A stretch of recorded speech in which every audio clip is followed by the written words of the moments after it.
असं मला बऱ्याच ठिकाणी ऐकायला मिळतं. कशाला हो त्रास देता तुमच्या सुनेला? चांगलं नाही हो खरं. तुमचा असा राग येतो ना. बऱ्याचदा असं होतं की मला बाहेर कोणी ओळखत नाही. काही टेक्निकल इश्यूज होते, मुलगा लहान होता आणि त्यांचा आउटडोर शूट असणार होतं सुरुवातीचे 8 दिवस आणि ती संधी माझी जी चुकली होती त्याच्यामुळे सिरियलमध्ये तुम्हाला तुमच्या नावाने ओळखणं फार कमी वाट्याला येतं. तुमच्या कॅरेक्टरवरनं तुम्हाला ओळखलं जातं आणि मला त्याचं प्रचंड वाईट वाटतं. माझ्याकडे नाटक आलं आणि निगेटिव्ह रोल असणार आहे हा आणि विषय कळला त्याच्यानंतर मी वेडायस का मला नाही हे करायचं. हा रेड लाईट एरियाचं नाव ग्रँड रोडला जो एरिया आहे आणि आय वॉज झॅप्ड. मी म्हटलं अरे तू मला विचारतोयस, तू नंदिनी वैद्यलाच कॉल केलायस ना. तू 2021ला झालेला घटस्फोट तू आता सांगतेस. तुम्हाला काय माहिती आम्ही कशातनं गेलो आणि काय झालंय आमच्या आयुष्यात आम्ही काय केलंय, आम्हाला काय आम्ही काय भोगलंय. डेली सोपचं गणितच हे आहे की तुम्ही 14 तास सेटवरती असता. नायक आणि नायिका अनेक तास एकत्र असतात, इंटेन्स सीन्स असतात. सो मला असं वाटतं की हे आपसूक होत असेल. पण दॅट डझंट मीन की खरंच म्हणजे आपण निगेटिव्ह होतो असं काही नाही आहे. कारण मी प्रत्यक्ष आयुष्यामध्ये खूप आणि खूप जास्त पॉझिटिव्ह व्यक्ती आहे. म्हणजे सगळे निगेटिव्ह कॅरेक्टर्स मी एन्जॉय केले लिटरली. म्हणजे तू खलनायिकेची नायिका होती. हो. खलनायिकेची मी नायिका ठरले. नमस्कार, मी चित्रपट विश्लेषक दिलीप ठाकूर. इट्स मजा या लोकप्रिय डिजिटल चॅनलच्या #ठाकूर विचारणार सीझन 2 या प्रॉडकास्टमध्ये तुमचे पुन्हा एकदा उत्स्फूर्त स्वागत.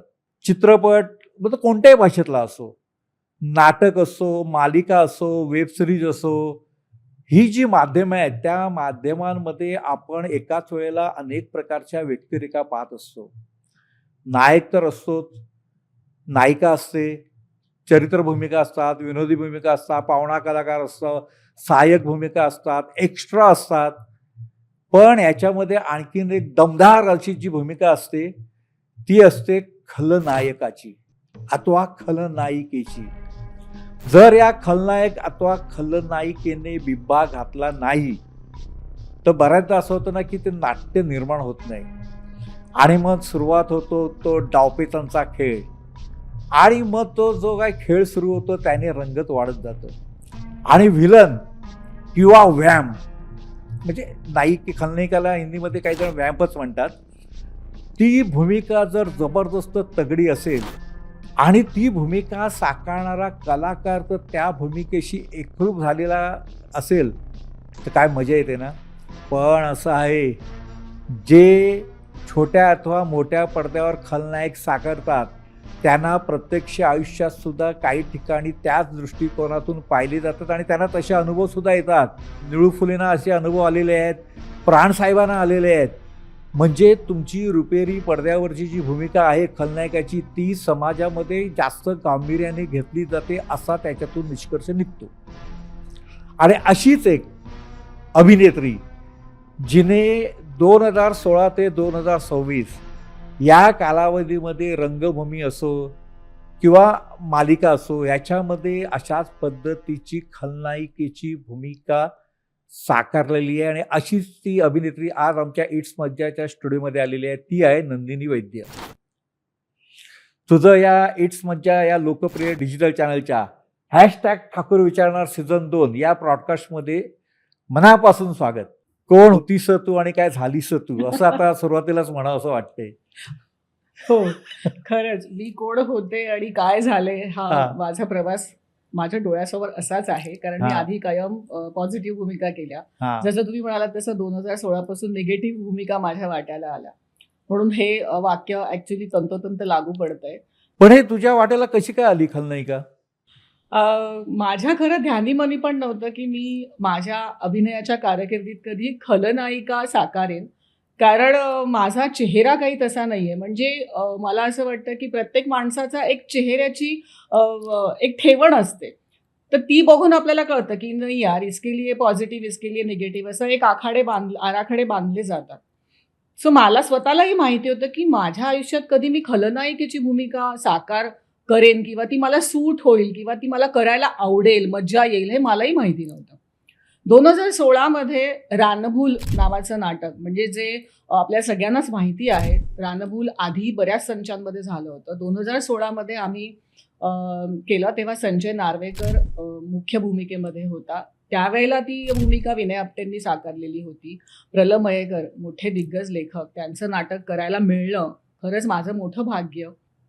जेव्हा प्रोड्युसरनी मला फोन केला तेव्हा विचारलं की असं असं आम्ही नाटक करतो आहोत, आणि नाटक तर कोणाला करायला आवडणार. मला असं वाटतं की कुठच्याही अभिनेत्रीला किंवा अभिनेत्याला नाटक करायला मिळणं, आणि ज्यांनी आपलं करिअर नाटकापासून सुरुवात केलं, पहिलं पाऊलच रंगमंचावर टाकलं, आणि आपल्या अभिनय कारकिर्दीला ज्यांची नाटकापासून सुरुवात झाली आहे, रंगमंचापासून सुरू झालंय, तर त्यांना नाटक म्हणजे जिव्हाळ्याचा विषय. म्हणजे मला असं वाटतं नाटक म्हणजे श्वास अभिनेता आणि अभिनेत्रीचा, ज्यांनी आपली रंगमंचापासून कारकीर्द सुरू केली.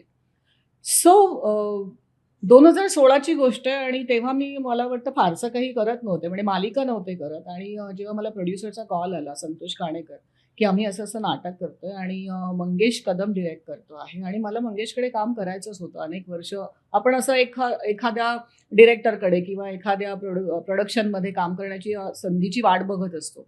ती संधी चालून आली, पण जेव्हा त्याने मला सांगितलं की नंदिनी असा असा रोल आहे आणि निगेटिव्ह रोल असणार आहे हा. बरं, नाटक मला माहिती होतं, कारण माझ्या तरुणपणी पण मी ते नाटक पाहिलं होतं, आणि आय वॉज झॅप्ड. मी म्हटलं, अरे तू मला विचारतोयस, तू नंदिनी वैद्यलाच कॉल केलायस ना, तुला निगेटिव्हसाठी माझा तू विचार करतो आहेस, तर मी आतापर्यंत कधीच काही केलेलं नाही असं.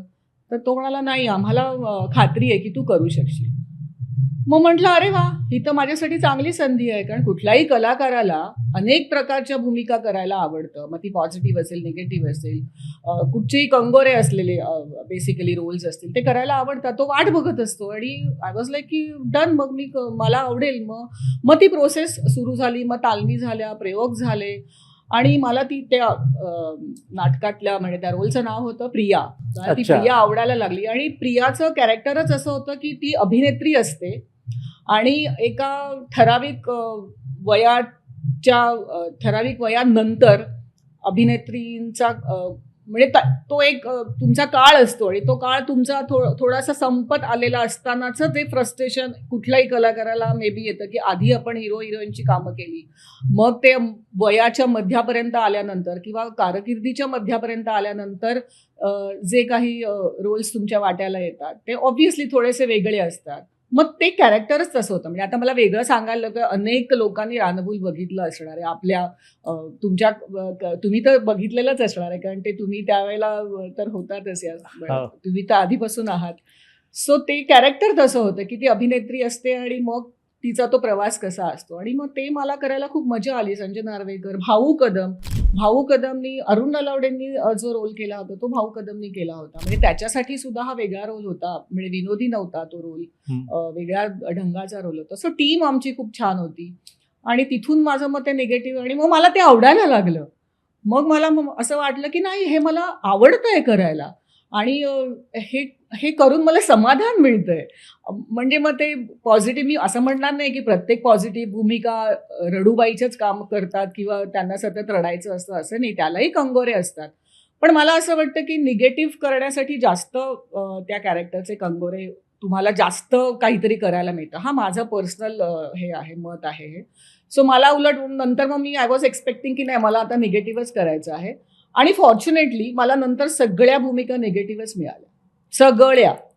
म्हणजे मी मालिका केल्या अनेक, त्या सगळ्या मालिकांमधनं मला सोनीची त्यावेळेला कुसुम नावाची मालिका मराठीत होत होती, तिथे मला निगेटिव्ह, पहिली मालिका मिळाली निगेटिव्ह. त्याच्यानंतर मी साईबाबा नावाची फक्त मराठीची सिरियल होती, त्याच्यात मी निगेटिव्ह. मग तो मला आय थिंक, मग तो प्रवास माझा सुरू झाल्यानंतर भाग्य दिले तू मला, ही सिरियल, त्याच्यात मी निगेटिव्ह. आत्ताच जी माझी संपली, कोण होतीस तू, काय झालीस तू, ह्याच्यात मी negative. So I enjoyed my negative characters. म्हणजे सगळे निगेटिव्ह कॅरेक्टर्स मी एन्जॉय केले लिटरली. म्हणजे तू खलनायिकेची नायिका होती? हो. खलनायिकेची मी नायिका ठरले. माझा मुलगा बोलता बोलता सहज असा, म्हणजे आमचं जेव्हा बोललं होतं किंवा कोणी फ्रेंड्स घरी येतात आणि मग काही भूमिकांबद्दल चर्चा होते वगैरे, मग तो अरे माहिती आहे ना, आम्हाला काही, ही कॉल्स मी, आम्हाला काही वेगळे कष्ट नाही घ्यायला लागत, तिच्यासाठी काय आहे, असं इझी आहे. म्हणजे त्याला असं वाटतं की तू अशीच आहेस प्रत्यक्ष आयुष्यात आणि माझ्या बरोबर तू अशीच आहेस, बाकीच्यांसाठी तू गोड गोड बोलतेस. हा. सो मला तो गमतीचा भाग आहे हा, की तो मला असं म्हणतो की तू अशीच आहेस प्रत्यक्ष आयुष्यात, पण माझ्या आजूबाजूच्या लोकांना माहिती आहे की मी कशी आहे आणि माझा स्वभाव टोटली वेगळा आहे. मी अजिबात खलनायिका नाहीये प्रत्यक्ष आयुष्यामध्ये. मग तू मॅच कसा करून घेतला किंवा बदल कसा करून घेतला? मी म्हणाले तसं की प्रत्येक अभिनेत्रीला जेव्हा वेगवेगळे रोल्स ऑफर होतात किंवा हा जो निगेटिव्ह जो माझ्याकडे नवीन मला फॉर्म माझ्या आयुष्यात आला आणि तो मला जेव्हा इंट्रोड्यूस झाला तेव्हा मला कळलं की मला हे करायला आवडतं आहे. म्हणजे दॅट डझंट मीन की मी तशी आहे म्हणून, पण आपल्या आजूबाजूला एवढ्या गोष्टी घडत असतात त्या आपल्याला आवडत नसतात, त्याच्याबद्दल आपल्याला बोलायचं असतं पण आपल्याला बोलायला मिळत नाही.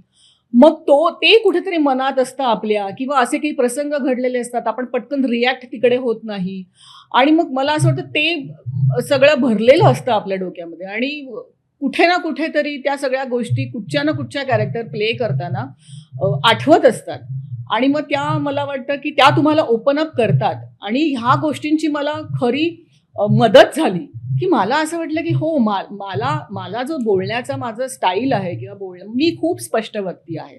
मला मागे बोललेलं अजिबात, म्हणजे मी स्वतः मागे बोलत नाही. त्याच्यामुळे खूप लोकांचे गैरसमज होतात की ही भांडखोर आहे, ही पहिल्याच वेळेला भांडण करते वगैरे, असं माझ्या बाबतीत अनेक गैरसमज झाले. फक्त स्पष्ट वक्तेपणा हा माझा गुण असल्यामुळे मला खूपदा तू भांडखोर आहेस का किंवा ही भांडखोर आहे, ही तोंडावर बोलते, त्याच्यामुळे मला वाटतं की हा माझ्यात कुठेतरी एक तो गुण होता आधीपासून, ज्याला मी खूप सप्रेस करत आले असेल कदाचित.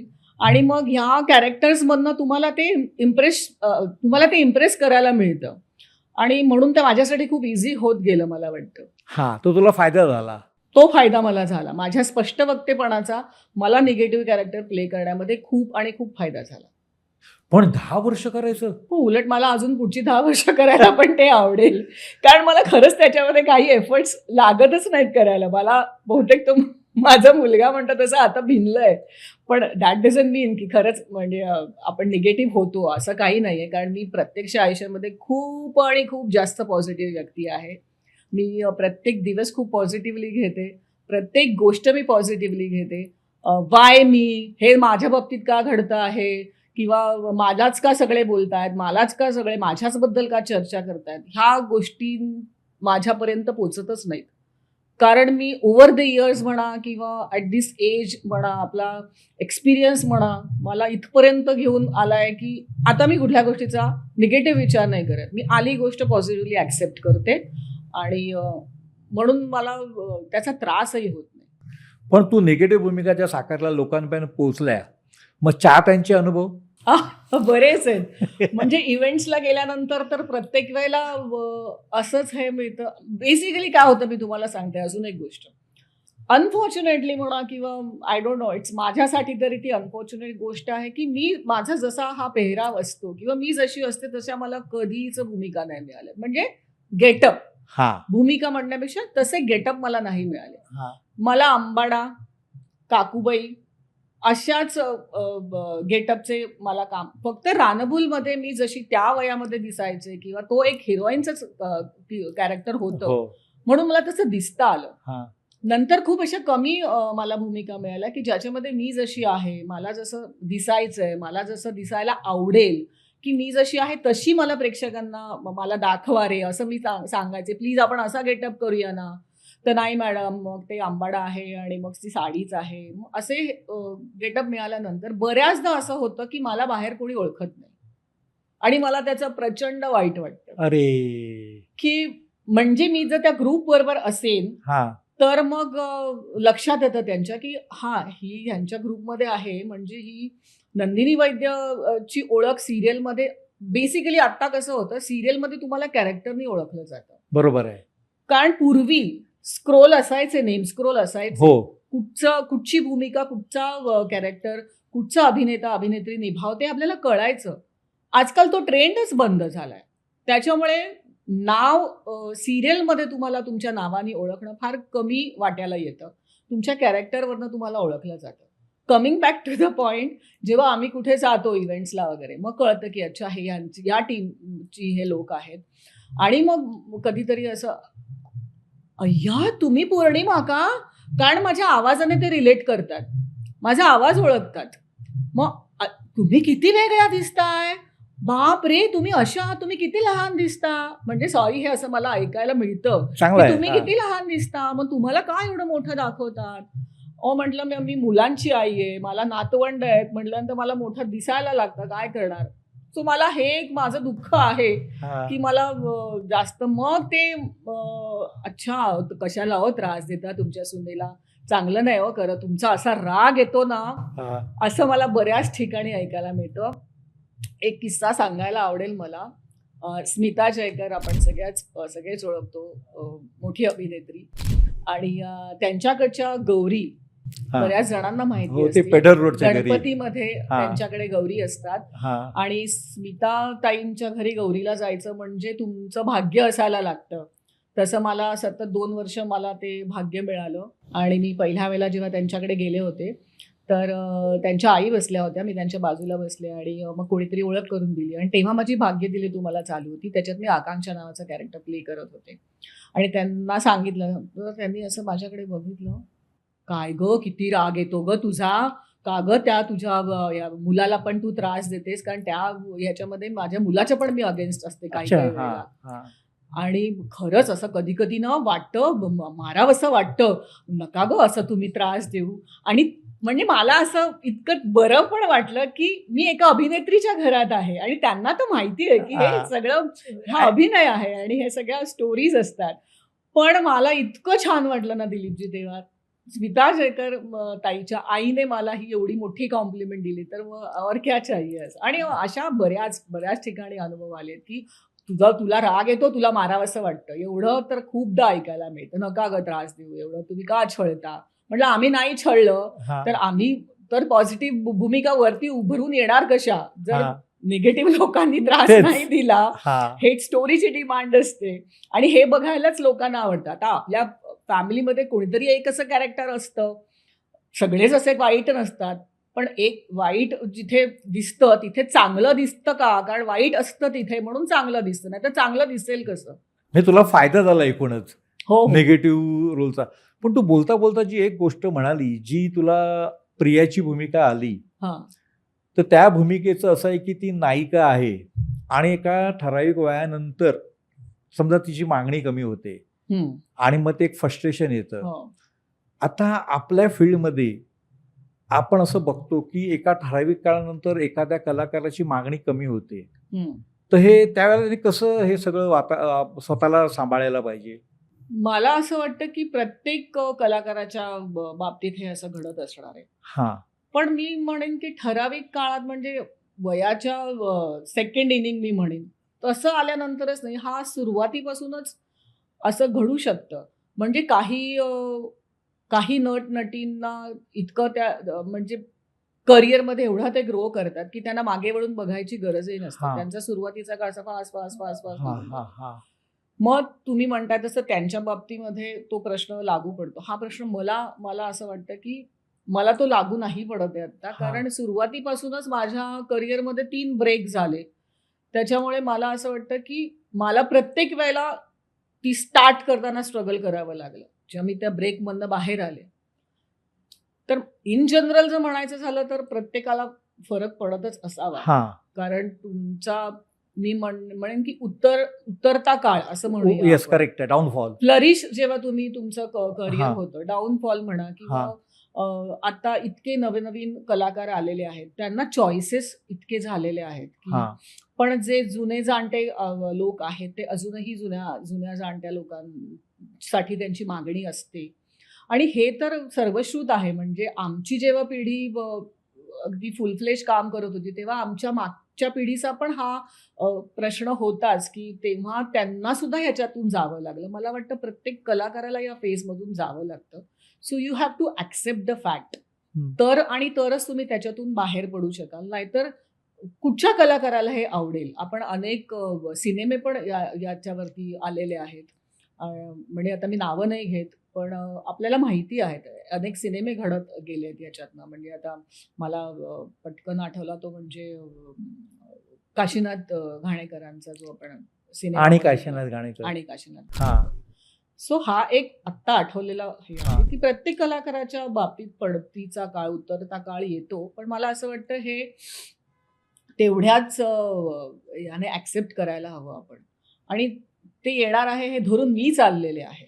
त्याच्यामुळे मला आत्ता या स्टेजला, वयाच्या या फेजमध्ये मला असं कुठेच अजून त्रास होत नाहीये कुठच्याही गोष्टीचा, की मला जर उद्या काम नाही मिळालं तर काय? मला माहिती आहे इथे रोज स्ट्रगल आहे. प्रत्येक कलाकाराला इथे रोज स्ट्रगल आहे. जो माझा तेव्हाही होता, फक्त त्याचं मला म्हणता येईल की इंटेन्सिटी कमी जास्त असेल. आता तुम्हाला एक्सपोजर पण जास्त आहे, चॅनल्स जास्त आहेत. आता वेब सिरीजचा काळ आहे, आता व्हर्टिकलचा हा काळ आहे. व्हर्टिकलचा काय सो व्हर्टिकल नावाचं एक जे नवीन दालन ओपन झालं आहे, बाप रे! म्हणजे तुम्हाला विचार करायलाच वेळ नसतो तिकडे.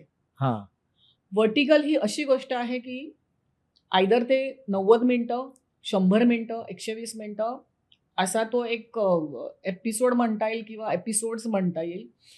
दिवसाला तुम्हाला 30 मिनिटं काम म्हणजे डेली सोपचे जे एपिसोड्स असतात ते 22 मिनिटाचे असतात. बरोबर. हे 30 मिनिटाचे दिवसाला तुम्हाला 30 मिनिटं काम करावं लागतं. सो कलाकाराला फक्त चेंजला 1 मिनिट मिळतो. 1 मिनिटासाठी तुम्हाला तेवढा वेळ दिला जातो. ऑफकोर्स स्क्रिप्ट आधी मिळतं, त्याच्यामुळे you have to prepare your lines. त्याच्यामुळे तुम्हाला तोही वेळ मिळत नाही. आणि त्याचं फॉर्मॅट असं आहे की तुम्हाला इतकंच ही फ्रेम आहे, त्याच्यात तुम्हाला फार हालचाल नाही करायची. मला असं वाटतं तो कस लागणार आहे. म्हणजे ज्यांनी नाटक केलं आहे त्यांच्यासाठी हे खूप डिफिकल्ट आहे, कारण नाटकात तुम्हाला इतकी मुभा असते, पूर्ण स्टेज तुमचा असतो तुम्हाला वावरायला. आता मी एवढे हातवारे करत आहे कारण मला असं वाटतं कुठच्याही कलाकाराला बांधून ठेवणं आणि काम करून घेणं हे खूप डिफिकल्ट आहे. सो हे माध्यम पण आता एवढं व्हास्ट झालंय ना दिलीपजी, तुम्हाला मी काय सांगू. लिटरली आता आणि इन्स्टंट पेमेंट, महत्वाची गोष्ट, थांबायला नाही लागत महत्वाची 90 गोष्ट दिवस. त्याच्यामुळे हा ट्रेंड लोक फटाफट ऍक्सेप्ट पण करतात, कारण पेमेंटसाठी थांबायचं नाहीये. पण वर्किंग आवर्स जास्त आहेत. जी 12 तासाची शिफ्ट आहे ती 14 तासांची शिफ्ट आहे. त्यांचे वर्किंग आवर्सचे म्हणजे इट डिपेंड्स की तुम्ही कुठच्या प्रोडक्शनमध्ये करताय. म्हणजे आता कुकू टीव्ही आहे, क्विक टीव्ही आहे. म्हणजे नाव पण बघा कसं चूज, क्विक टीव्ही. लाईक ते इतकं क्विक असतं की तुम्हाला विचार करायलाच नाहीये ना वेळ. सो बरेच आलेत, म्हणजे झीचे पण काही आलेत, आय गेस त्यांचे पण खूप. पण मला असं म्हणजे व्हर्टिकल हे आता नवीन माध्यम आहे. हो, म्हणजे नवीन माध्यमांसोबत तुम्ही जुळून घेणं आवश्यक आहे. ती काळाची गरज आहे प्रत्येक कलाकाराची. हो. तुम्हाला जर त्या ट्रेंडमध्ये उभं राहायचं असेल, टिकून उभं राहायचं असेल, आणि ऑफकोर्स आता माझा हे ब्रेड अँड बटर आहे. माझा काही वेगळा व्यवसाय नाही आहे, कारण आजकाल जसे प्रत्येक कलाकार किंवा मोस्ट ऑफ द कलाकार आपण म्हणू, प्रत्येक नाही म्हणता येणार मला, बरेचसे कलाकार आपला वेगळा व्यवसाय सुरू करतायत. कोणी हॉटेल टाकते, हॉटेल मेन आता रेस्टॉरंट्स, हॉटेल्स किंवा साड्या ज्या आपल्या अगदीच म्हणजे बायकांसाठी फार जिव्हाळ्याचा विषय आहे. So jewellery.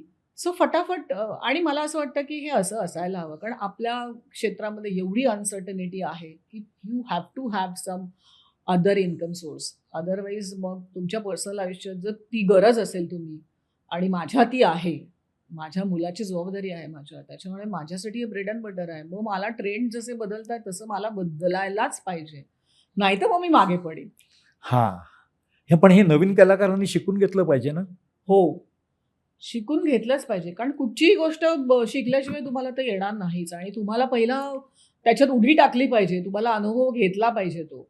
म्हणजे व्हर्टिकल माध्यम काय आहे, ही कसं प्रोसेस आहे, हे सगळं तुम्ही शिकलं पाहिजे. हो, बऱ्याच जणांना तर माहीतही नाहीये अजून की व्हर्टिकल नावाचा काही प्रकार आहे. बरोबर आहे, खूप जणांना माहिती नाही. म्हणजे जसं आधी वेबसिरीज आल्या होत्या आपल्याकडे, जेव्हा वेबसिरीजला सुरुवात झाली होती तेव्हा पण ते नाविन्य होतं. वेबसिरीज म्हणजे काय मला स्वतःला माहिती नव्हतं वेबसिरीज, कारण मी म्हटलं तसं माझ्या करिअरच्या टप्प्यात 3 ब्रेक झाल्या. तेच त्याच्यावरच येतो मी आता. हे 3 ब्रेक म्हणजे कोणते ब्रेक आणि कसे, त्याच्यातून तू बाहेर कशी पडली? पहिला ब्रेक म्हणजे माझा ऍक्सिडेंट झाला नाटकाच्या बसचा. ओ अच्छा. आणि अनइमॅजिनेबल, म्हणजे एकाच दिवशी आमचे 2 ऍक्सिडेंट झाले. कॅन यू इमॅजिन दिस? असं असं कसं होऊ शकतं, एकाच दिवशी 2 ऍक्सिडेंट्स कसे होऊ शकतात. म्हणजे आम्ही गोव्याला आमचा शो होता, गोव्यावरनं आम्ही मुंबईला येत होतो. कोणतं नाटक? मला हसू का आलं कारण नाटकाचं नाव काय घडलं त्या रात्री. पण त्याच्यानंतर सगळ्यांनी काय पडलं त्या रात्री, अच्छा. अरे तू होतीस ना काय पडलं त्या रात्रीमध्ये, हा, असे बोलायला लागले होते. हा. कारण तो फेमस झाला होता. कारण आमच्या नाटकामध्ये अजय वढावकर, आता ते नाही येत आपल्या, हा. माझा चांगला मित्र होता अरे, तो, दादरला सच अ राहायचा. Sweet person, yes. हा, खूप गोड माणूस. हा, अजय वढावकर, प्रकाश बुद्धिसागरनी ते डिरेक्ट केलं होतं. हा. लीना भागवत, मी, संजय मोने. अरे वा. हो. अच्छा. हा, असे आम्ही 5-6 जण होतो आणि आमचा दौरा होता. पूर्वीच्या नाटकांचे तुम्हाला माहितीये दौरे महत्वाचे. 20 दिवसाचा अमुक दौरा. म्हणजे मला, हा. मी ऑल दी बेस्ट केलं होतं दिलीपजी. माझं पहिलं नाटक ऑल दी बेस्ट. हा. 94, 95, 96च्या काळात माझं हा. फर्स्ट म्हणजे हे ज्या नवीन होते ना, भरत जाधव वगैरे. हो, भरत अंक- जाधव, संजय नार्वेकर, अंकुश. अंकुश चौधरी, श्रेयस तळपदे, सतीश राजवाडे, आनंद इंगळे, संतोष मयेकर, जो आता आपल्यात नाहीये परत. म्हणजे ऑल दी बेस्टचे 2 संच होते आणि नंतर देवेंद्र पेमने मालवणी पण केलं होतं. सो बऱ्याचदा असं व्हायचं की 2 संचातले मुलगी एकच आहे ना त्या नाटकात. तर 3 हे वेगळे, संजय नार्वेकर, भरत, अंकुश चौधरी. नंतर काही काळानंतर केदार शिंदेने अंकुश रोल केला आणि इकडे आनंद निगळे, सतीश राजवाडे आणि श्रेयस तळपदे, अशा 2 संचात ते नाटक व्हायचं. आणि पुन्हा मालवणी टीम वेगळी, महेश, संतोष मयेकर आणि अजून मला तिसऱ्या कॅरेक्टरचं तेवढं नाव म्हणजे तो रोल कोणी केला आठवत नाहीये. सो तेव्हा काय व्हायचं की मुलगी फिरायची. म्हणजे आज मला जर काही बरं नाहीये समजा, तर मला लांबचा प्रवास नाही करायचा आहे, अगं तू जातेस का या शो मध्ये, तर मग आम्हाला फिरवायचं ते. मग त्याच्यामुळे आम्ही या 6ही लोकांबरोबर मी काम केलंय. सो तो मला एक म्हणतात ना की सुरुवातीलाच तुमच्या कारकिर्दीच्या आणि बरं तेव्हा मी काय करत होते, हे पुढे जाऊन मोठे सेलिब्रिटीज होणार आहे, ते मी पण त्यांच्यातलीच एक होते ना. त्यांनी पण आपल्या कारकिर्दीची सुरुवात तेव्हाच केली होती. तुझ्या बरोबरच केली साधारण. म्हणजे साधारण हा. 95-96 ची हा. काय, म्हणजे मी नंतर एंट्री केली. हा. म्हणजे आधी हा. संपदा जोगळेकर होती हा. आणि नंतर सुहास परांजपे आणि तिसरी मी होते. मला वाटतं मंजुषानी पण केलं होतं मध्ये. हा. सो ते 2 ग्रुप्स होते, त्याच्यामुळे मी ह्या सगळ्यांबरोबर काम केलंय. तेव्हा माझ्यासाठी they are now big celebrities. पण मग मी म्हटलं तसं की माझ्या करिअरमध्ये मला खूप ब्रेक घ्यायला लागला. तू त्या ऍक्सिडेंट बद्दल सांगत होतीस.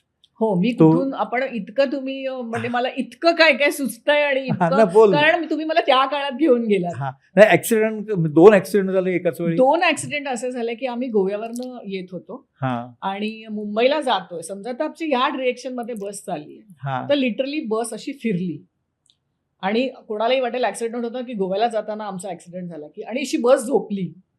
अच्छा. आणि एका क्षणात आम्ही नाश्ता करून, म्हणजे आता आपण रात्रभर प्रवास करतो, मग सकाळी बस कुठेतरी थांबते, तुम्ही नाश्ता करता आणि परत बसमध्ये बसता.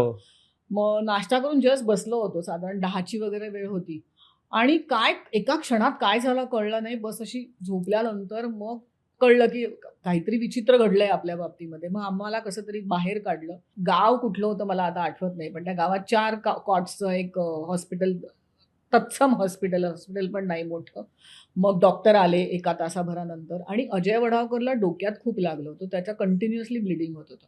मला पायाला लागलं होतं, डाव्या पायाला, आणि माझा पाय पूर्ण काळा निळा पडला होता. आणि आम्ही जवळजवळ 6 का 7 जण खूप जास्त इंज्युअर्ड झालं होतं. बाकीचे जे व्यवस्थित होते ते नंतर मग एका वेगळ्या गाडीने पुढे निघाले. आम्हाला काही काळ त्या दवाखान्यात ठेवलं गेलं आणि लिटरली सांगते की वय तर लहान होतं त्यावेळेला आणि इतकं रडारड चालू होती, दुखत होतं, ट्रीटमेंट नीट मिळत नव्हती.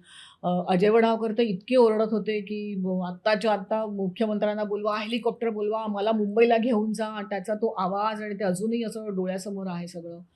आणि असे आम्ही घाबरलेले 7 ते 8 जण आम्हाला परत दुपारी 1 वाजता गावातल्या छोट्या मिनी टेम्पो बस असं जे काही असतं त्याने आम्हाला मुंबईकडे आमची रवानगी करण्याकरता आम्हाला बसवलं. दिवसभर ते 5-6 तास कसे गेले कळलं नाही. आणि रात्र झाली, साधारण 9-10 वाजता एक घाट आला परत आणि तो प्रचंड पाऊस आणि तो ड्रायव्हर इतकी गाडी फास्ट मारायला लागला आणि काय कळतच नव्हतं आम्हाला काय होतंय आमच्यासोबत. आम्ही त्याला सांगतोय कोणीतरी जाऊन, की "अरे, आम्ही ऑलरेडी इंज्युअर्ड आहोत. ऑलरेडी तू ॲक्सिडेंट झालेल्या माणसांना घेऊन चाललायस, तर थोडं हळू चालव." "नाही, नाही, माझा एरिया आहे. तुम्हाला काही प्रॉब्लेम नाही होणार. डोंट वरी." आणि जसा घाट संपला आणि त्या माणसाने समोरच्या गाडीवरची जोरात बँग ऑन केली गाडी. अरे तिथे मी सीटवर झोपलेल्याची दुबुक करून खाली पडले. माझ्या गालावर कट झालं. गालातनं रक्त यायला लागलं. आणि तो माणूस पळून गेला. तो ड्रायव्हर गाडी त्याने बँग ऑन केल्यानंतर तो पळून गेला. लिटरली आम्ही फुटपाथवर आलो, बसलो आणि मग छोट्या-छोट्या गाड्यांना हात केले लोकांनी. आपापल्या एरियामध्ये ज्या गाड्या आता तेव्हा मी डोंबिवलीला राहायचे. तेव्हा कोण कुठली एरियातली गाडी आहे, त्या एरियात त्या गाडीवाल्यांना रिक्वेस्ट करून ओळखलं लोकांनी का आर्टिस्ट लोकं आहेत म्हणून. आणि मग तसे आम्ही घरी गेलो आणि दुसऱ्या दिवशी आम्हाला ट्रीटमेंट. सो त्यानंतर काय झालं, मला तो धसका घेतला मी. मला अजूनही लांबचा प्रवास बसमधनं करायला होत नाही. कारण ते जे मनात अजूनही तो एक फोबिया बसलाय आता. आता मी लांबचा प्रवास म्हणजे ते माझं नुकसान आहे, की मी कधी कुठेही काहीही करायचं असेल तर बसचा प्रवास आहे, लांबचा आहे. सॉरी, मी बसने नाही ट्रॅव्हल करू शकत. हा माझा एक प्रॉब्लेम आहे जेन्युइनली, की मला बसनी प्रवास करायला आता होत नाही. मी प्रचंड घाबरले. त्यानंतर मला नाटकात काम करायला भीती वाटायला लागली. कारण असं, की नाटक म्हटलं की दौरे आले. दौरे म्हटलं की बस आली आणि तेव्हा काही इतक्या सगळ्यांकडे गाड्या नव्हत्या. आत्ता हल्ली पुण्याला सुद्धा आपण आपल्या गाडीने जातो. हो किंवा नाशिकला आपण आपल्या गाडीने जातो. पण पूर्वी कंपल्सरी नाटकाच्या बसनीच आम्ही जायचो आणि ते आम्हाला आवडायचं. कारण तो एक तुमची फॅमिली तयार होते. मग ते दौऱ्यातलं तुमचं जो काही तुम्ही एका ठराविक वेळेला तुम्ही जेवता, मग तुम्ही त्या ठराविक ठिकाणी पोहोचता. तो बरोबर एकत्रितपणा आहे. किंवा ते सीनियर कलाकारांबरोबर तेव्हा तुमचं ट्युनिंग होणं, तुम्ही गप्पा-टप्पा. शिकणं त्यांच्या अनुभवातनं, हां. गप्पा-टप्पा हे आवडायचं पूर्वी. पण ह्या इन्सिडेंट्समुळे असं झालं, की मला नाटकात काम करायला भीती वाटायला लागली. कारण मी दौरे नाही करणार म्हटलं आणि मग मला कोण घेणार दौरे नाही करणार तर. सो त्या धक्क्यातनं मला उशीर लागला बाहेर यायला. तो माझा बऱ्यापैकी काळ गेला मध्ये आणि मग मग मी त्याच्यातनं बाहेर कशी आले, अल्फा टीव्ही मराठी, आत्ताचं Zee TV Marathi. Alpha TV मराठीवरती हाऊसफुल नावाचा नाटक बेस्ड शो होता. नंतर हाऊसफुल 10 वर्ष चाललं. नंतर सिनेमाचं त्याच्यामध्ये विषय यायला लागले. पण सुरुवातीला नाटकांचं समीक्षण म्हणूया आपण, हां, समीक्षक नाट्यावलोकन. नाट्यावलोकन. तर आय वॉज अ फर्स्ट अँकर ऑफ दॅट शो अच्छा, अल्फा टीव्ही नाट्यावलोकन. हां, हां, मराठीवरती. हां. सो त्या निमित्ताने मी पुन्हा एकदा थिएटर्सला जायला लागले. पुन्हा एकदा मी रंगमंचावरती पाऊल ठेवलं. पुन्हा एकदा मी कलाकारांच्या टचमध्ये आले आणि त्या शोनी मला रंगमंचापासून म्हणजे कलाकारांपासून ते तिकीट चेकरपर्यंत आम्ही सगळ्यांचे इंटरव्ह्यूज घेतले. सो त्या एका शोने मला पुन्हा एकदा ती उभारी मिळाली आणि मला बॅकस्टेजचे पण माणसं कळले तेव्हा, हां. की त्यापर्यंत मी कधी पोचले नव्हते. पण या अनुषंगाने ती बाजू नाटकाची. शिवाजी मंदिरला तो हां. आपला चहावाला त्याचं नाव आठवतंय? त्याने नाही. म्हटलं, की हे नाटक चालणार. हां. मला नाही बाळू? बाळू. बाळूने म्हटलं हे नाटक चालणार, की नाटक तुफान चालायचं. सो बाळूचं म्हणा किंवा आपलं तिकीट काउंटर म्हणा किंवा तिकीट चेकिंग करणारे जे लोक आहेत, चहा आणणारे लोक आहेत, ह्या सगळ्यांशी माझा संबंध आला. मग मी त्या फोबियामधनं हळूहळू बाहेर आले आणि मग माझं पुन्हा किडनॅप नावाचं मला वाटतं नाटक कुमार सोनीने डिरेक्ट केलं. सुहास पळशीकरांचं 17 वर्षांनी कमबॅक झालं होतं त्या नाटकात. ते नाटक मला करायला मिळालं. आणि दुसरा स्पीड ब्रेकर म्हणतो मी. हो, ॲक्च्युअली स्पीड तो ब्रेकरच. दुसरा तो म्हणजे तो असा हॅपी ब्रेक होता, असा काही हे नव्हता. लग्न झालं, मग देशच सोडायला लागला. अच्छा. हां. हां. सो तो मुळात मला ना मी कधीच अशी करिअर ओरिएंटेड कधीच नव्हते, की मला अभिनेत्री व्हायचंय मोठं. त्याचं एक कारण असं, की मी मुंबईतलीच. फक्त जन्म माझा आईच्या गावी झाला, शिर्डीजवळ कोपरगाव. पण माझं शिक्षण मुंबईत झालं. सो मला वाटतं आणि माझं इथे कधी मी विचारही केला नव्हता, की मला अभिनय येतोय का? मला म्हणजे अजूनही अभिनय येत नाहीये मला, हे खूप मोठं स्टेटमेंट असेल. पण अच्छा. मला या अभिनेत्री व्हायचंय किंवा मला नाटक सिनेमांमधनं हां. कामं करायची आहेत. मला हे काहीच माहिती नव्हतं. म्हणजे म्हणतात ना अनप्लॅन्ड, मला अचानकपणे संधी मिळाली आणि मी रंगमंचावर आले. त्याच्यामुळे मी करिअर ओरिएंटेड म्हणजे मला कळत ते वय इतकं लहान होतं, की अच्छा हे काम आलंय का? अच्छा ह्यांनी विचारलंय का? ओके म्हणूया. हां, करूया. त्याच्यामुळे मी अशी मागे नाही लागले कधीच कुठच्या प्रोजेक्टच्या, की मला हे करायचंय, मला ते करायचंय. कारण मुंबईत राहणाऱ्या लोकांना मला असं वाटतं मुळात तो कम्फर्ट झोन असतो. तुमच्याकडे घर असतं, तुम्हाला जेवायला रोज आई जेवण करून देत असते. तुम्हाला भ्रांत नसते याची, की अरे आज मला एवढेच पैसे आहेत माझ्याकडे, तर मी मुंबईच्या बाहेरून जे लोक आले त्यांचं मी अनेकदा बघितलेलं आहे माझ्या आजूबाजूच्या फ्रेंड्समधनं किंवा जे काही कलाकार मी तेव्हा बघितले बाहेरून येऊन आज ते खूप मोठे कलाकार आहेत. म्हणजे प्रश्नच नाही. पण मेहनत सगळेच करतात. पण तो मला वाटतं, की हा एक ड्रॉबॅक मला असं वाटलं माझ्या बाबतीत असा घडला, की मला एक तो कम्फर्ट झोन होता. त्याच्यामुळे मी अशी कशी पिछाडलेली नव्हते, की मला हे प्रोजेक्ट करायचंय, मला माझं घराचं रेंट भरायचंय, त्याच्यामुळे मला हे पैसे मिळवले पाहिजेत. असं नसल्या कारणाने मी थोडीशी मागे पडले तेव्हा. हां. असं मला म्हणायला हरकत नाही. आणि मुळात माहिती नव्हतं, की मला अभिनेत्रीच व्हायचंय. हेच करिअर आहे आपलं. मग ते आवडायला लागलं. मग ती पॅशन बनली आणि पॅशन करिअर बनलं. आणि मला असं वाटतं जेव्हा तुमचं पॅशन करिअर होतं तर you are the luckiest person. मग ते होत गेलं, घडत गेलं म्हणून मी करत गेले. मग जसं लग्न झालं तेव्हा मी देश सोडून गेले आणि तेव्हा मला असं काही फारसं हे नाही वाटलं, की माझ्या करिअरमध्ये मी मोठा ब्रेक घडवीन किंवा मी हे सगळं सोडून जातेय तर मला आता पुढे काही करता येणार नाही. हा विचारच तेव्हा मनाला शिवला नाही. कारण संसार करायचा आहे आता. मूल असणार आहे नंतर आपल्याला. मग मी ह्याच्यात रमणार आहे. हां, मला तेव्हाही सांसारिक माहिती नव्हतं, की संसारातला आनंद. हां, तो एक मला घ्यायचा होता. कारण जसं मला प्रत्येक गोष्ट आपल्याला करून बघायची असते, तर मला मी हा विचार नाही केला तेव्हा, की असं माझ्याकडनं हे सगळं सुटून जाईल. हां. मग दुबईत गेले म्हणजे मी. हं. दुबईत माझा नवरा जॉब करायचा तेव्हा. सो दुबईत काही वर्ष ऑन एन ॲव्हरेज दुबईमध्ये मी एक 7 ते 8 वर्ष होते. अच्छा. हं.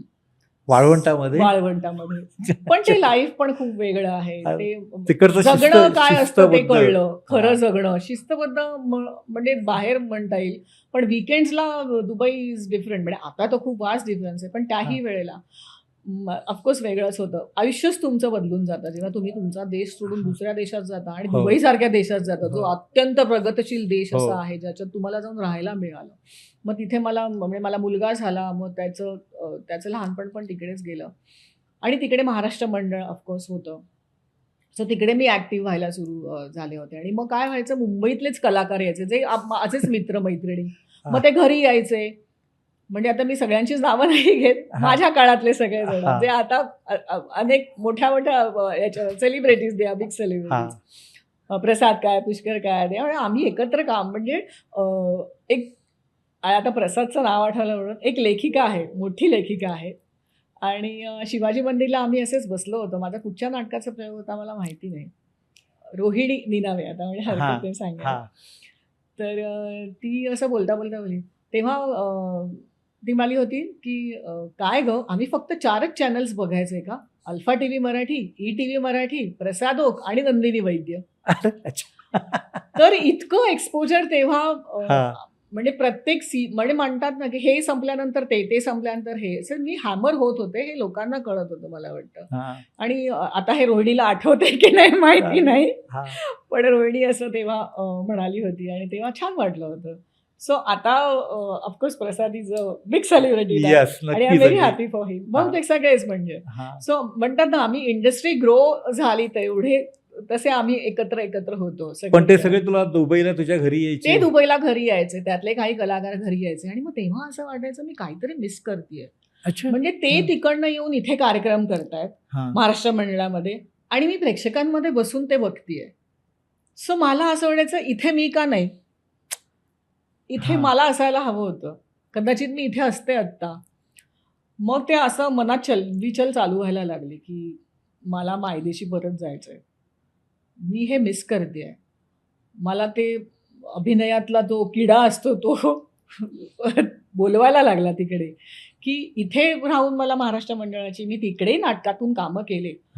आणि तेव्हा मला असं वाटायला लागलं त्यावेळेला तोपर्यंत मला असं काही डोक्यात नव्हतं, की आपण भारतात परत जायला हवं वगैरे. पण जेव्हा माझ्याच मित्रमैत्रिणींना मी प्रेक्षकांमध्ये बसून बघायला लागले, ते सुद्धा दुबईच्या रंगमंचावरती, तेव्हा मला असं कुठेतरी छातीत हल्ल्यासारखं झालं, की नाही यार मला तिथे यायचंय, मला इथे बसून नाही बघायचंय तुम्हा सगळ्यांना, मला तुमच्या सोबत काम करायचंय. मग मी निर्णय घेतला, मुलगा माझा 5 वर्षाचा होता तेव्हा, की भारतात परत यायचं. तर तेव्हा मी सांगितलं मिस्टरांना, की मला 1 वर्ष दे तू. 1 वर्षासाठी मला भारतात पाठव. माझं काहीच नाही घडलं तर मी परत इथे येईन. बरोबर आहे. आणि मी आले मुलाला घेऊन इथे. ते तिथेच राहिले 1 वर्षभर. नंतर SHNच आलं. मग 2-3 वर्षांनी त्याला सुद्धा परत यायला लागलं. त्याच्यामुळे मला परत दुबईला जायलाच नाही हां. मिळालं. त्याचा आनंद होता मला, की मला परत इथे येऊन काम करायला मिळालं.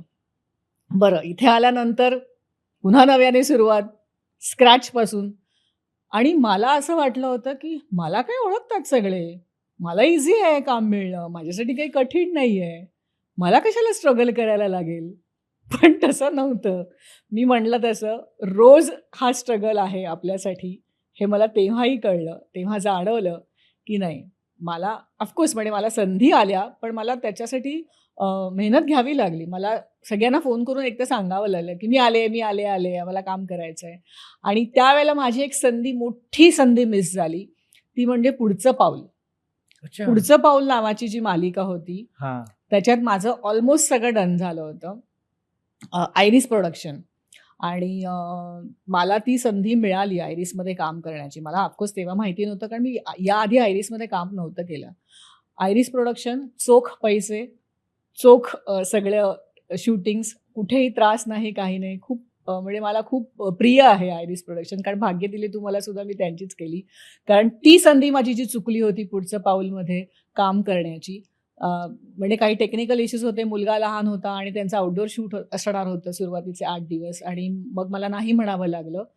आणि ती मालिका 10 वर्ष चालली पुढची. सो ते एक म्हणतात ना रिग्रेट हां. आहे मला. आणि मला असं वाटलं ठीक आहे, मला ही मालिका नाही करता येते ना, मी करेन ना दुसरी. मला काही असं आतुर आहे मी, पण मला अशी घाई नाहीये, की मी कारण तेव्हा मुलाची जबाबदारी होती. मुलगा लहान होता, मी एकटी होते.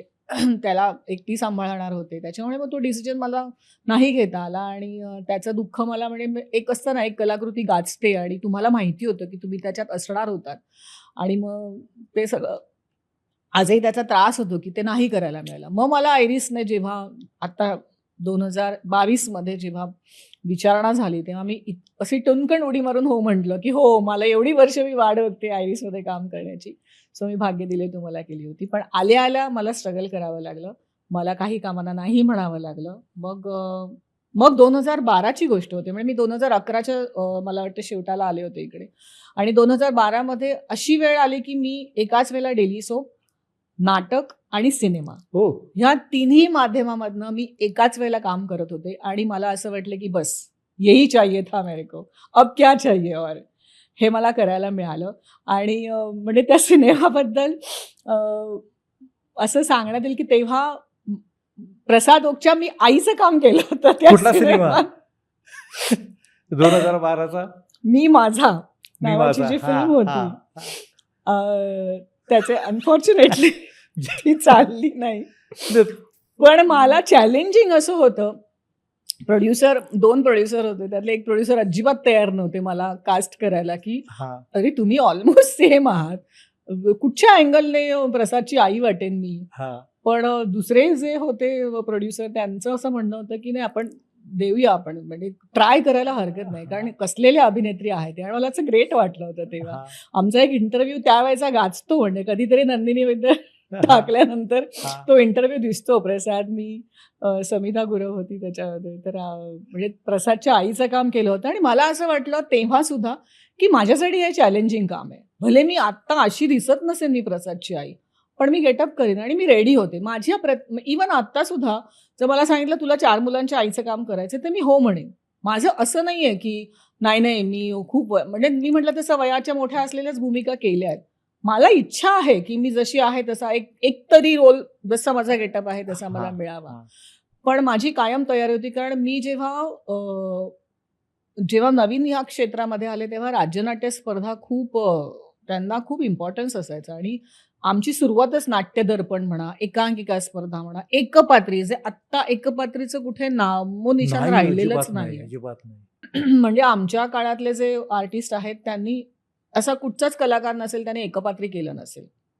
एकपात्री स्पर्धांमधनं आम्ही खूप म्हणजे म्हणतात ना पक्की तयारी झाली होती. म्हणजे ते सुद्धा माहिती नसताना की काय असतं एकपात्री, काय असतात एकांकिका स्पर्धा. माझी सुरुवात एकांकिका स्पर्धा, एकपात्री, मग हळूहळू बालरंगभूमी, मग व्यावसायिक नाटक. त्याच्यामुळे ती तयारी आत्ता उपयोगाला पडते. एक तो मान मिळतो ना की अच्छा हे थिएटर आर्टिस्ट आहे. हां, बरोबर आहे. म्हणजे आपण हिंदी भाषिक जेव्हा कुठचं काम करायला जातो तेव्हा तुम्हाला एक ती आयडेंटिटी असते ना तुमच्याकडे, तेव्हा असं ग्रेट वाटतं, असं अभिमान वाटतो स्वतःबद्दल की I am a theatre artist. ते चांगलं इम्प्रेशन पडतं. चांगलं इम्प्रेशन पडतं आणि म्हणून कदाचित ती तयारी झाली होती माझी की कुठचाही रोल आला तर मी नाही नाही म्हणणार, मी लेंथ नाही विचारणार की काय त्याच्यात मला करण्यासारखं काय आहे का, एवढंच मी विचारते. आणि लांबी किती आहे, रुंदी किती आहे ते मी आत्तापर्यंत नाही विचारलं कधी. ऑफकोर्स इम्पॉर्टन्स किती आहे ते विचारलं जातं, कारण तुम्ही तुमचा कस किती लागणार आहे तुमच्या अभिनयाला, तो लागणार आहे ना नक्की. तर तसं असेल तर कोणाला नाही आवडणार. म्हणून मी तेव्हाही हो म्हटलं. राज्यनाट्य स्पर्धेमध्ये मी तरुण असताना मी 60 वर्षाच्या म्हातारीचं काम केलं होतं आणि तेव्हा मला आयुष्यात एकमेव मिळालेलं गोल्ड मेडल. आणि ते कोणतं राज्यनाट्य नाटक होतं? साठीची गाठी कोणती होती ती? कल्याणचं नाटक होतं ते, कल्याण MSCBचं. अच्छा.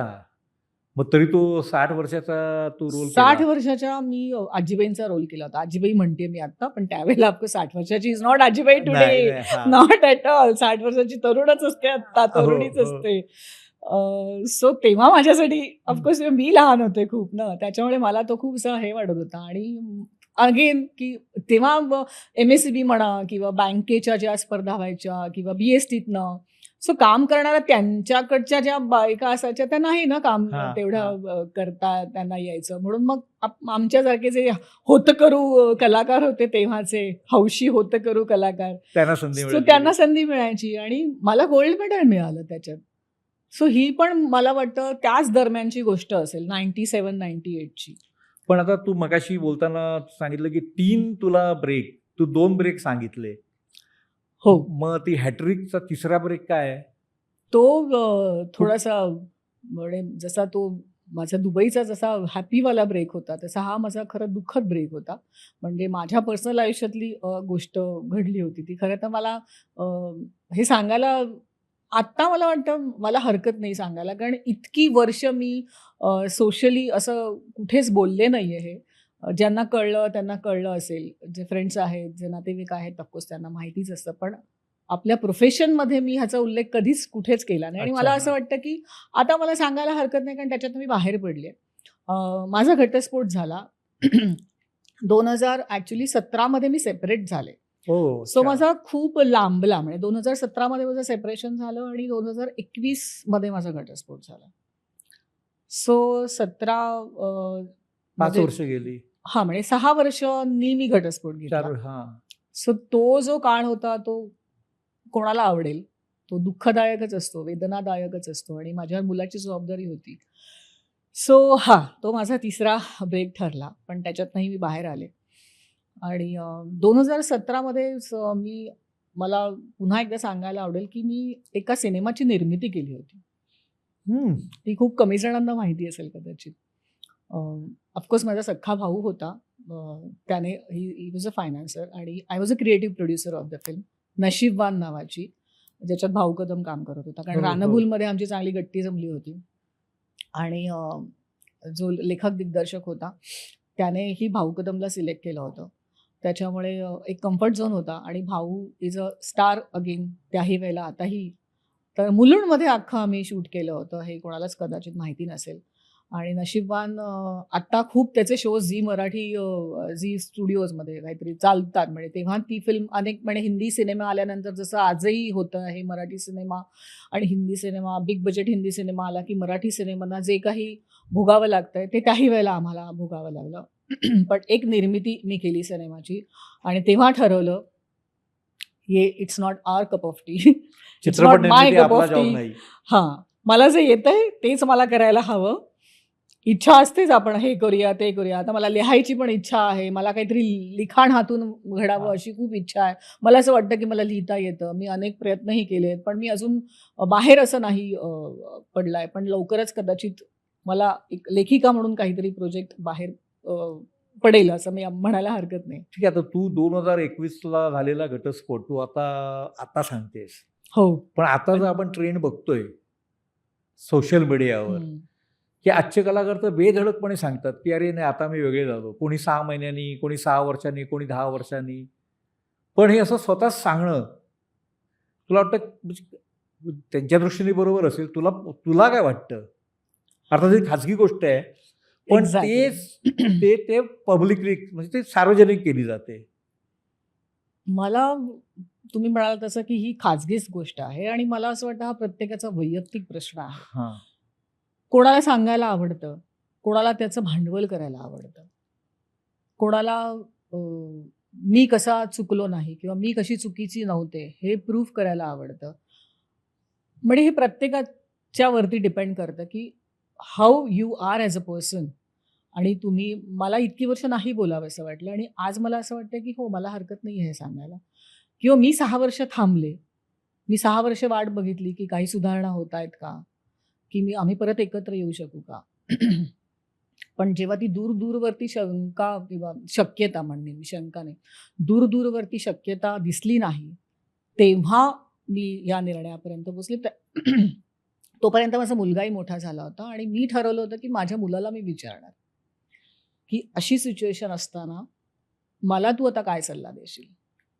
जोपर्यंत त्याला कळत नाही आहे तोपर्यंत मी त्या मार्गाला जाणार नाही. माझ्या मुलाला जेव्हा तो वयात येईल तेव्हा त्याला तो सांगेल की असं म्हणजे ऑफकोर्स आता तो माझ्यासाठी तो लहानच आहे, त्याचा अनुभव काय असणार आहे, पण ती सिच्युएशन तोपर्यंत तशी झाली होती की तोही he was okay that time.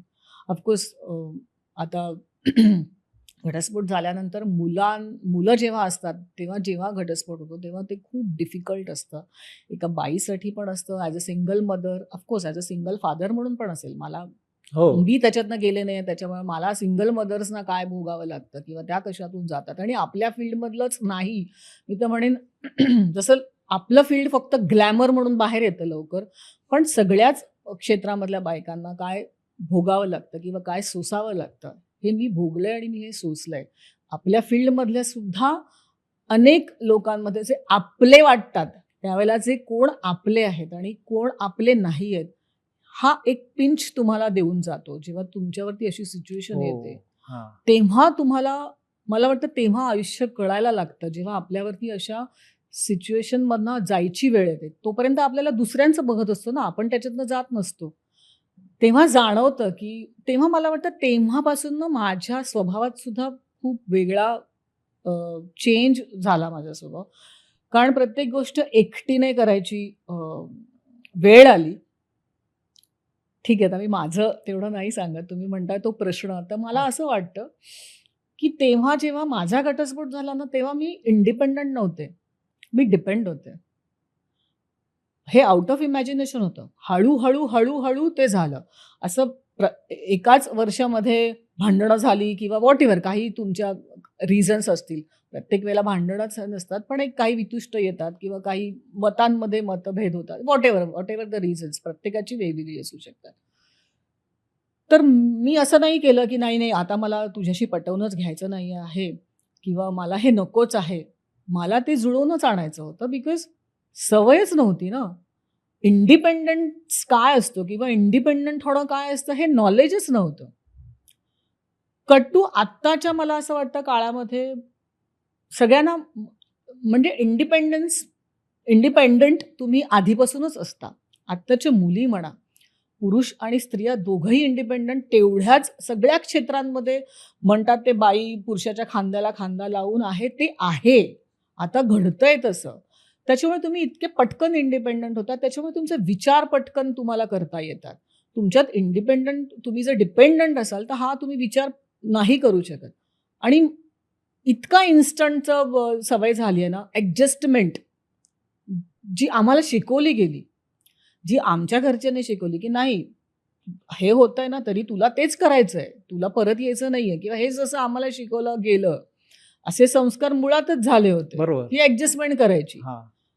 आमच्या आईवडिलांनी तीच केली ना. आपल्या आईवडिलांनी कुठे काही तेव्हाही भांडणं त्यांच्यातही होतच असतील ना, त्यांच्यातही मतभेद होत असतील. पण आपल्या आया म्हणजे इंडिपेंडंट काही स्त्रिया करत होत्या की नोकऱ्या, करत होत्या की स्वतःचं स्वावलंबन प्रत्येकाला होतंच की. पण मला असं वाटतं तेव्हा मी माझ्या आई-वडिलांना जे बघितलं ते मी फॉलो केलं. पण तेव्हा खूपच म्हणतात ना, सर से ऊपर जा रहा है पानी, तेव्हा मग मला तो डिसिजन घ्यायला लागला. तसं मला असं वाटतं आत्ताचं जर होत असतील तर तो प्रत्येकाचा वैयक्तिक प्रश्न आहे. मला वाटतं आताही काही कपल्स असे असतील की ते वेळ देत असतील, काउन्सिलिंग करत असतील, मॅरेज वाचवण्याचा प्रयत्न करत असतील. ज्यांना मूल आहे त्या ती जोडपी मला वाटतं अजूनही, कारण मुलाचं जे काही होतं ना, आय हॅव सीन दॅट. पण हां. मुलं पटकन मॅच्युअर होतात. वयाच्या लवकर त्यांना मॅच्युरिटी येते just because of single mother किंवा सिंगल फादरमुळे ती मुलं इंडिपेंडंट पण पटकन होतात. हा एक वेगळा मुद्दा आहे. पण घटस्फोटाचं प्रमाण वाढण्याचं मला वाटतं एकच कारण असू शकेल, की आत्ता जी पटकन इंडिपेंडंट झाले आहेत ना लोक, प्रत्येकाला स्वतःचा वेगळा विचार करण्याची क्षमता निर्माण झाली आहे. कोणी कोणावर डिपेंड नाही. आता तरुणाईतली मुलं मी म्हणते आता. त्याच्यामुळे त्यांना कोणासाठी थांबायचं नाहीये.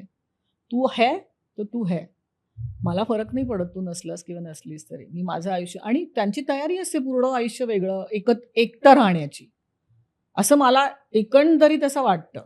May be I am wrong. मी माझ्या अनुभवावरून सांगते, की माझी अशी माझं असं नेचर होतं, की मला एकटं कधीच राहायचं नव्हतं. ते आता आलं आहे त्याच्यातनं अ, अनेक गोष्टी शिकायला मिळत आहेत. पण अजूनही असं त्याचा त्रास तर होतोच ना, कारण व्हेरेव्हर यू गो ते एक वेगळा पूर्ण टॉपिक आहे तो, की काय आम्हाला फेस करायला लागतं किंवा कशातनं जावं लागतं सिंगल मदर्सना येस, करेक्ट. बेसिकली. तर तो all together it's a different है. पण तुमच्या प्रश्नाचं उत्तर हेच असेल, की प्रत्येकाला आजकाल इंडिपेंडन्सची सवय झाली आहे. ट्रेंड आलाय आपल्या फील्डमध्ये गेल्या काही वर्षामध्ये, की ते इमिजिएटली ते स्वतःच एका दिवशी पोस्ट टाकतात, की आता मी वेगळी झाली आहे, मी वेगळी होणार आहे. पूर्वी असं होतं, की ते वेगळे व्हायचे, पण ते कानावर यायचं नाही. लांबून कळायचं. का नाही यायचं कानावर? पूर्वी कुठे इन्स्टा होतं? पूर्वी एवढं सोशल मीडिया कुठे होतं? म्हणजे नाही. मी सांगते, मी 2017 मध्ये सेपरेट झाल्यानंतर मी 2021 मध्ये वेगळीकडे डिव्होर्स घेतला. ते मी आज 2026 मध्ये कोणाला तरी सांगतेय सोशली. मी कुठे सांगितलं? मला असं वाटतं आत्ता सोशल मीडियाने तुमचं आयुष्य एवढं व्यापून टाकलं आहे, की वाटायला लागलं की सोशल मीडिया हेच लाईफ असतं. इतकं म्हणजे रील्स जे रील स्टार आहेत किंवा जे कंटेंट क्रिएटर आहेत, त्यांचं आयुष्य इतकं त्याच्यावर डिपेंड झालेलं आहे. त्याच्यातनं ऑफकोर्स मॉनिटरी लेव्हलला खूप प्रगती होते त्यांची पटकन. मी आत्ता एक कपल आहे, मला त्यांचं नाव नाही आठवत आहे. ते सगळ्यांनाच आता माहिती असेल. 10 वर्ष त्यांनी त्यांचे अकाउंट्स होते 4 का 5 आणि ते एका फटक्यात मेटाने उडवले. आणि आज ते कुठच्या सिच्युएशनमध्ये जात असेल, त्यांनी तेव्हा काय एफर्ट्स घेतले असेल त्यांचं त्यांना माहिती. पण हेच झालं ना सोशल मीडिया, तुमच्या इन्स्टामध्ये तुमचे किती फॉलोअर्स आहेत? मॅडम आपके फॉलोअर्स कितने हैं? त्याने मला आता काम मिळणार आहे का? मला मी मी भले आता मी ॲक्टिव्ह राहण्याचा प्रयत्न करतीये. मला आता असं वाटतंय, की नाही आपण आता ॲक्टिव्ह राहायला पाहिजे. इन्स्टाच्या फॉलोअर्समध्ये तुमचे काय संख्या आहे त्याच्यावरनं तुम्हाला आता काम मिळणार आहे म्हटल्यानंतर त्या ट्रेंडमध्ये आपल्याला बसायला पाहिजे नाही, आपण. मला प्रश्न थोडा वेगळा आहे. हे जे घटस्फोट होत आहेत, खरं ही सीरियस गोष्ट आहे. हं. पण त्याची थट्टा होते याच्याबद्दल तू काय म्हणशील? आता त्यांना लोकांच्या दृष्टीने एंटरटेनमेंटचा विषय झालाय. मी तेच म्हणते, की प्रत्येक माणसाच्या वरती हे डिपेंड करतं, की कोण कसं रिॲक्ट व्हावं. थट्टेचा विषय ते स्वतःच देतायत ना. हां, तेच मी म्हणतो. मग ॲक्च्युली हा परत एक ट्रोलिंगचा विषय आहे. ॲक्च्युली मला ह्याच्यात भाष्य करणं खरं तर काहीच अधिकार नाही प्रत्येकाच्या याच्यावरती. कारण ते म्हणतील तुम्हाला काय करायचंय? आमच्या आयुष्यात आम्ही काय नाही, केलंय? मान्य आहे ना, आम्हाला मान्य काय आहे. आम्ही काय भोगलोय? आम्हाला हे- नाही राहायचं. हे- they are very straight forward. नाही, हे पूर्ण मान्य आहे. मी म्हणतो जनसामान्यांच्या दृष्टीने ही थट्टा झालेली आहे.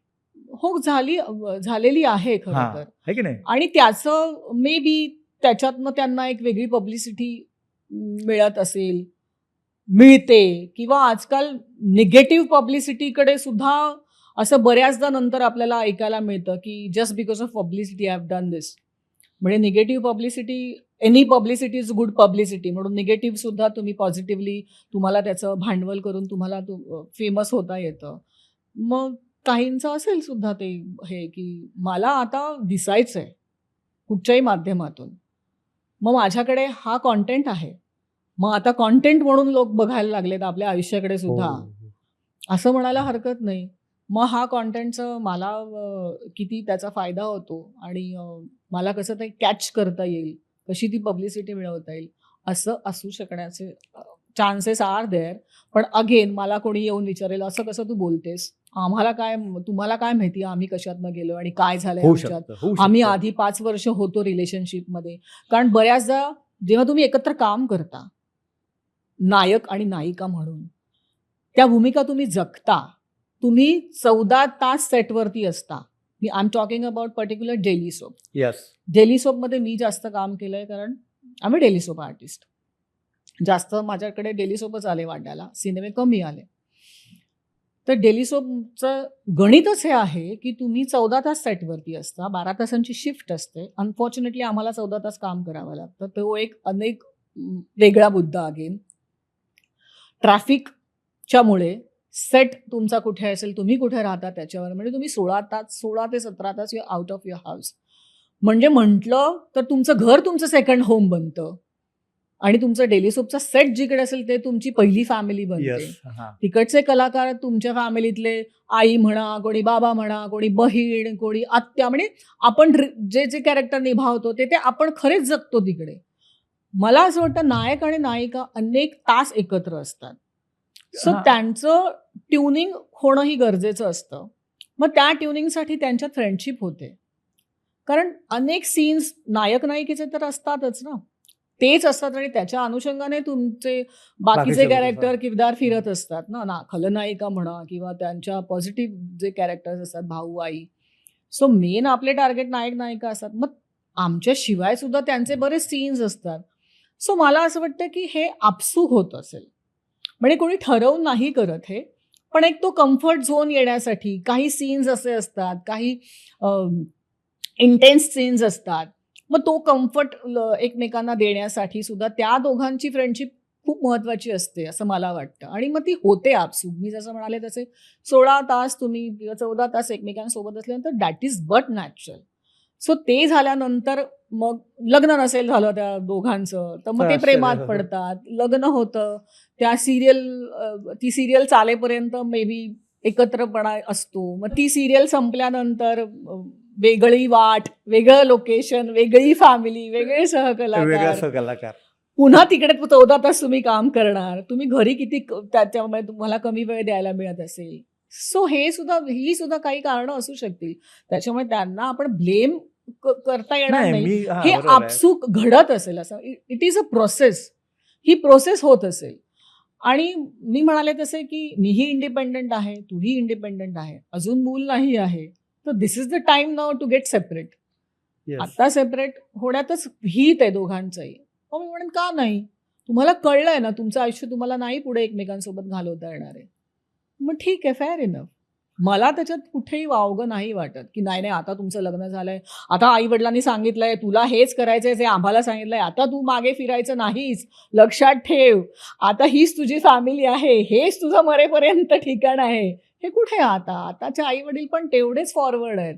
माझ्या मुलासाठी I am very cool mom, म्हणजे त्याच्या ग्रुपमध्ये अरे Mithil your mom is very cool mom. I try to be cool mom. माझ्याकडे ऑप्शन नाही आहे आता. माझ्या मुलासाठी मला कूल मॉम व्हावंच लागणार आहे. सो मला काही ट्रेंड ऍक्सेप्ट करावे लागणार आहेत आणि मला असं वाटतं तुम्ही जसे जसे ट्रेंड्स बदलतात तसं तसं तुम्हाला बदलणं गरजेचं आहे. ही काळाची गरज आहे. हे जुनं घिसपिटं वाक्य अजूनही तेवढंच आपल्याला लागू पडतं. बरं, एवढ्या वर्षाच्या करिअर नंतर तू नेमकी कुठे आहेस आज? It's a good question. पण त्याचं उत्तर आहे की मी कुठेच नाही आहे. मला स्वतःला मी अजून कुठेच नाही बघत आहे. मला आत्ता स्थिरता आली आहे असं म्हणायला हरकत नाही. जे अनेक हर्डल्स पार करत करत मी हा पल्ला गाठलाय, तर खूप उशिरा मला स्थिरता आली आहे. त्याच्यामुळे मला असं वाटतं की माझी ही सुरुवात आहे. माझ्या वयाच्या मानाने कदाचित माझी ही सुरुवात खूप लेट असेल, पण मला असं वाटतं ही माझी सुरुवात आहे. अजून मला बराच पल्ला गाठायचा आहे आणि मला आता सगळंच करायचं आहे. म्हणजे दिलीपजी आता मला ना कुठच्याही गोष्टीची भीतीच वाटेनाशी झाली आहे. कारण मे बी तुमचा अनुभव तुम्हाला मी म्हटलं तसं शिकवतो. तुमच्या पर्सनल आयुष्यातली तुमच्यावर जी वेळ आली आहे ती तुम्हाला शिकवते. त्याच्यातनं तुम्ही परिपक्व होता. त्याच्यात तुम्ही एवढी तावून सुलाखून निघाल्या ना आता मला कुठचीही सिच्युएशन फेस करायला एका कणाची सुद्धा भीती म्हणजे वाटत नाही. घायल होईसले घातक हो. घायल घायल शेरनी हूं मैं अभी. अभी वो कुछ भी करेगी. बरं तुझ्या अभी एका भूमिकेबद्दल तू हं, सांग. गोलपिठा नाटक. हं. आता हे नाव आत्ताच्या काळामध्ये हे नॉर्मल वाटेल, पण ज्या वेळेला त्या टाईपची हं. नाटकं आली त्यावेळेला ती सामाजिकदृष्ट्या अगदी एक स्फोटक वातावरण होतं. अगदीच, अगदीच. गोलपीठाचा काळ 98, 99, 2000. तेव्हा गोलपीठा कशाला म्हणतात हे माहिती नव्हतं. तेव्हा माझ्या आयुष्याच्या म्हणजे या कारकिर्दीच्या सुरुवातीचंच नाटक होतं ते. खूपच तरुण होते मी तेव्हा आणि जेव्हा माझ्याकडे नाटक आलं आणि विषय कळला त्याच्यानंतर मी "वेडा आहेस का? मला नाही हे करायचं." अशी माझी पहिली रिॲक्शन होती. जेव्हा मला सावित्रीचं मी it's one of the important role of Golpitha. ते कॅरेक्टरसाठी मला विचारणा करण्यात आली तेव्हा म्हटलं नाही. आणि मग ऑफकोर्स आजूबाजूच्या लोकांशी जेव्हा चर्चा केली, "अरे इट्स अ गुड हे तुला चांगली संधी आहे." पण माहितीच नव्हतं ना गोलपीठा हा एरिया आहे आपल्या इकडे. आपल्या अनेक प्रेक्षकांना माहिती नसेल. गोलपीठा हा रेड लाईट एरियाचं नाव ग्रँड बरोबर रोडला आहे. जो हो, एरिया आहे हो. त्याला गोलपीठा म्हणतात हां. किंवा आत्ता मला काहीच माहिती नाही त्याबद्दल. पिलाऊस म्हणतात ते हां. त्याला. हां. पण तेव्हा गोलपीठा म्हणजे हां. सुरेश चिखलेंनी लिहिलेलं अतिशय अप्रतिम कलाकृती. हे आज कळतं आहे की आपण काय मोठं काम केलं त्यावेळेला. आणि त्यावेळेला एड्स किंवा HIV हा नवीन विषय होता आणि परफेक्ट त्यावेळेला ते आम्हाला नाटक करायला मिळालं होतं. म्हणजे इट्स ऑन प्रॉस्टिट्यूशन, वेश्या व्यवसायावरती हे हो. नाटक. पण त्याची जी प्रोसेस होती ती आम्हाला बऱ्याच गोष्टींमधनं जावं लागलं. म्हणजे तेव्हा अशी एक भीती होती की अशाच टाईपचे रोल नंतर मिळतील का? म्हणून ती एक भीती होती. फक्त बाकी नाही म्हणण्याला काही कारण नव्हतं. पण जेव्हा कळलं की हे काय नाटक आहे आणि हे कसं दिसणार आहे किंवा कसं असणार आहे, तेव्हा ऑफकोर्स उत्सुकता होती आणि करायचंच ठरवलं होतं. तेव्हा गोलपीठाच्या बाबतीत अजून एक चांगली गोष्ट म्हणजे चांगल्याच गोष्टी घडत आल्या. पण ज्या 2-3 गोष्टी खूप अशा सांगाव्याशा वाटतात, त्या म्हणजे आपल्या व्यावसायिक नाट्य स्पर्धेमधली गोलपीठाला 11 पारितोषिकं मिळाली होती आणि तो रेकॉर्ड आजपर्यंत कोणीही मोडलेला अरे नाहीये वाह! कुठच्याच नाटकाने. So I am the part of Golpitha. ते एक माइलस्टोन म्हणता येईल नाटक असं माझ्या आयुष्यातलं. त्या नाटकाचा मी भाग झाले. सुरुवातीला नाटक बघायला येताना ना प्रेक्षकांना असं वाटायचं की काहीतरी बघायला मिळणार आहे. गोलपीठा, वेश्या व्यवसाय एरिया तो. म्हणजे तेव्हा आम्हाला लिटरली सुरुवातीचे काही प्रयोग टाळ्या, शिट्ट्या, विचित्र कमेंट्स आम्हाला घाबरायला व्हायचं लिटरली. कारण आम्ही हां. सगळ्यात चुकीच्या तरुण होतो, पद्धतीने सगळे गोष्टी नवीन वाटल्या. होतो. हां. नंतर माउथ पब्लिसिटीने आणि नंतर लोकांना कळलं की ह्या नाटकात काही वावगं नाहीये. हे समाज प्रबोधनाचं काम करतंय आणि विषय काय आहे या नाटकाचा. आता मी समाज प्रबोधन म्हटलं, ते असं आमच्याकडून घडलं. पंढरपूर, सोलापूर, अहमदनगर ह्या सगळ्या गावांमध्ये, शहरांमध्ये म्हणू, ह्या वस्त्या आहेत हे तुम्हालाही माहिती असेल. आत्ताची सिच्युएशन मला खरंच माहिती नाही. पण त्यावेळेला आम्ही खूप अभ्यास केला होता. आम्हाला खूप माहिती सांगण्यात आली होती. आम्हाला ते कॅरेक्टर निभावण्यासाठी सुद्धा कशी तयारी करायची ते सांगण्यात आलं होतं. त्याच्यामुळे ही माहिती त्यावेळेला मिळाली होती. तर आमचा प्रयोग होता अहमदनगरमध्ये आणि प्रत्येक वेळेला म्हणजे पंढरपूरला म्हणा किंवा सोलापूर ज्या ठिकाणी अशा वस्त्या आहेत, आमचे दौरे खूप झाले होते तेव्हा. तर तिथल्या बायका नाटक बघायला यायच्या किंवा तिथले जे मॅनेजर होते ते तो बंदोबस्त करायचे की त्या बायकांनी सुद्धा बघावं हे नाटक. नगरला अशी गोष्ट घडली की त्या वस्तीतल्या बायका आल्या. साधारण 3-4 बायका होत्या.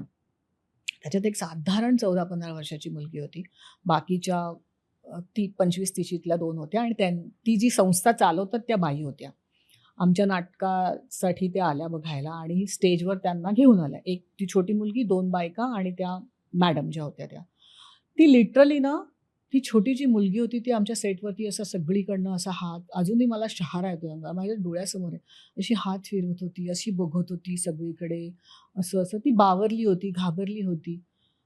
आणि मग आम्हाला कळेना की हे म्हणजे ह्या 2 तर मोठ्या बायका दिसतायत, ही तर अगदीच कोवळी-कोवळी मुलगी दिसते. मग आम्ही शो केला. शो नंतर त्या परत लिटरली दे वर क्राईंग आणि त्या असं की आम्ही जे करतोय ते तुम्ही कसं करता? तुम्हाला कसं माहिती की आम्ही असंच सगळं करतो? आणि ना असं असं गलबलून ते गुलपिठा करताना नाटक झाल्यानंतर खूप स्ट्रेस व्हायचा. कारण ते इतकं मनाला भिडणारी वाक्य आणि इतका तो जो पिरियड होता किंवा तो जो विषय होता तो इतका टची होता की आम्हाला प्रत्येकाला त्रास व्हायचा नाटक संपल्यानंतर.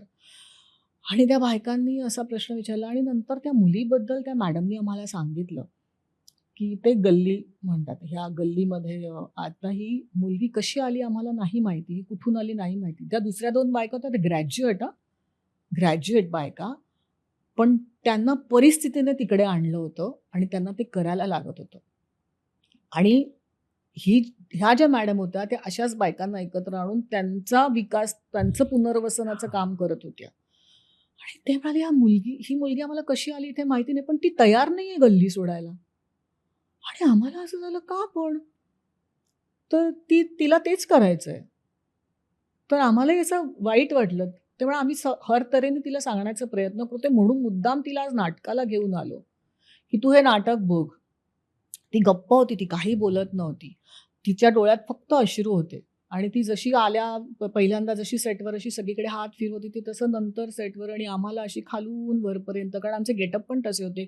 भडक रंगाच्या साड्या, सगळं भडक. म्हणजे ऑफकोर्स आता आम्ही ते दाखवण्याचा प्रयत्न करत होतो. आणि त्यांचं ना तिकडे त्यांनी बुक ठेवलं होतं, अभिप्राय. त्यांच्या त्या संस्थेचा आम्ही प्रत्येकजण लिहित होतो, की आम्हाला तुमच्या संस्थेबद्दलची त्यांनी जेव्हा माहिती सांगितली, तर आम्ही असं तिथे लिहिलं होतं, की आमचं नाटक बघून एक जरी तुमच्यातली बाई हे काम सोडण्याचा जर विचार जरी करेल किंवा बाहेर याच्यातनं पडली, तर आम्ही समजू की आमचं हे नाटक करणं किंवा आम्ही जे समाज प्रबोधनाचं जे काही आमच्याकडनं काम होतं ते आम्हाला भरून पाहू आम्हाला खूप छान वाटेल. लिटरल तुम्हाला सांगते, साधारण एक 15-20 दिवसांचा काळ गेला असेल. आमच्या नाटकातल्या एक ज्या सिनियर आर्टिस्ट होत्या, विमलताई, माई म्हणतो आम्ही त्यांना. माईला फोन आला त्या मॅडमचा आणि आमच्या शिवाजी मंदिरचा प्रयोग झाला होता. म्हणाले, या तुम्हाला काहीतरी सांगायचं आहे. आठवतं आपण नगरला प्रयोग केला होता, त्या मॅडमचा मला कॉल आला.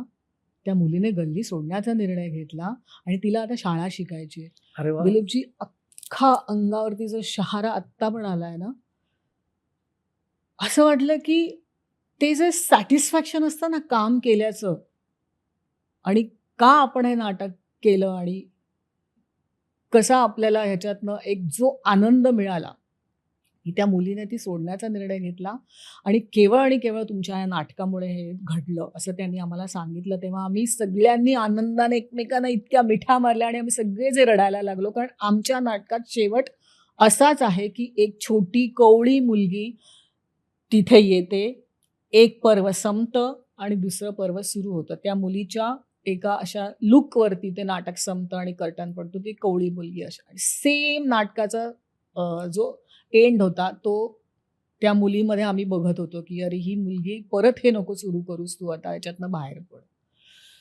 सो गोलपीठाने हा एक जिवंत असा अनुभव आम्हाला दिला आणि तो मी कधीच विसरणार नाही. म्हणजे आपण म्हणतो ना, एखाद्या कलाकाराला एखादा रोल किंवा एखादं कॅरेक्टर इतकं असं ते दिल को छू जानेवाला असतं. ते सावित्री म्हणून मला ते करायला मिळालं आणि ती कलाकृती मी आज खूप I am feeling so grateful की मला हे काम करायला मिळालं. तर नंदिनी, आता आपण रॅपिड फायर घेतोय. ओके. तू आता काय निवडते ते बघूया. मला फार उत्सुकता आहे. मलाही आहे. ऑल दी बेस्ट की मोरूची मावशी? ऑल दी बेस्ट, कारण ते माझं पहिलं प्रोफेशनल नाटक होतं. डोळे मिटून उघड उघड की काय घडलं त्या रात्री? काय घडलं त्या रात्री, कारण माझ्या आयुष्यात खूप काही घडलं त्या रात्रीनंतर. गुरुपौर्णिमा की एक डाव भूताचा? एक डाव भूताचा. कारण एका कलाकृतीमध्ये दोन वेगवेगळ्या फेजेस, तुमची तरुणाई आणि तुम्ही जे आत्ता या वयाचे आहेत तसं रोल करायला मिळणं खूप रेअर असतं. आणि एक डाव भूताचामध्ये मला ते दोन असे दोन्ही प्रकारच्या मला भूमिका वठवता आल्या, म्हणून मला एक डाव हुताच्या जवळचा आहे. ऍक्टिंग की डबिंग? खरं तर मला डबिंग खूप आवडतं, पण मला कर्मधर्मसेवकाने कायम ॲक्टिंगवरती कॉन्सन्ट्रेट करायला लागलं. डबिंग मला खूप नाही करता आलं, ते मला रिग्रेट अजूनही आहे. पण मला खूप छान प्रोजेक्ट्स करायला मिळाले डबिंगचे सुरुवातीच्या माझ्या कारकिर्दीत, आणि त्यातलं एक मी नाव घेईन ते म्हणजे नवरा माझा नवसाचा, अच्छा, सचिन पिळगावकर. सचिन पिळगावकरांचा हा, पहिला हा. पार्ट 1. हा त्याच्यामध्ये एक पारसी बाई होती बघा, हा माहिती आठवते. आणि ती प्रत्येक वेळेला एक तिचं एक स्टेटमेंट होता, आणि ते त्यात मला सांगायला आवडेल की ती पारशी बाई, तो आवाज माझा आहे.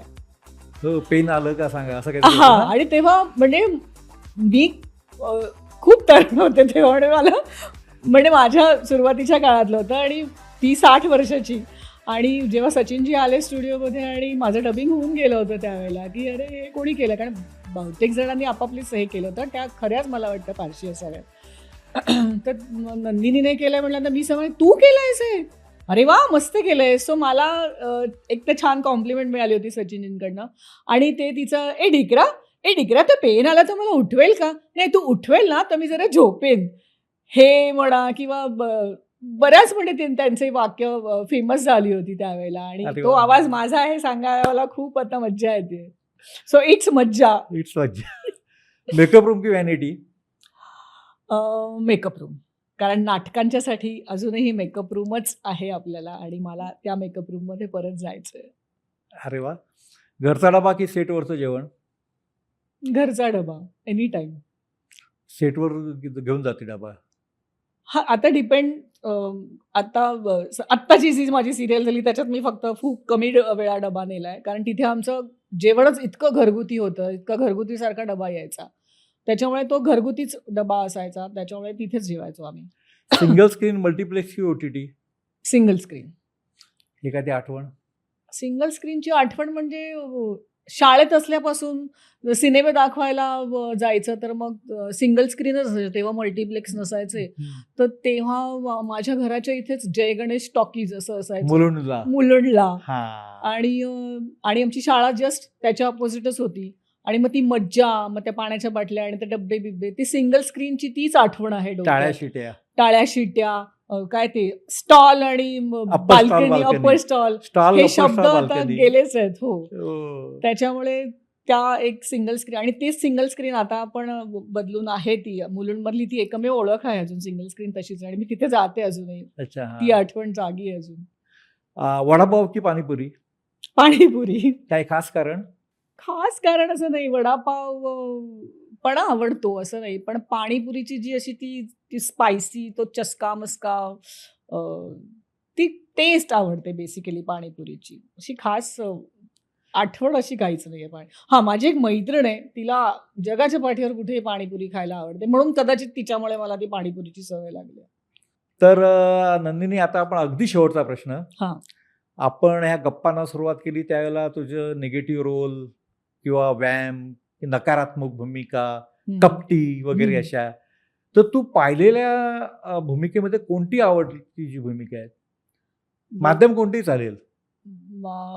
बेसिकली ना, आता खलनायक आणि खलनायिका आठवतात ते म्हणजे प्राण, प्रेम चोपडा, ललिता पवार. हो वा. म्हणजे तेव्हा त्याच मेमरीमध्ये हेच खलनायक, किंवा शशिकला.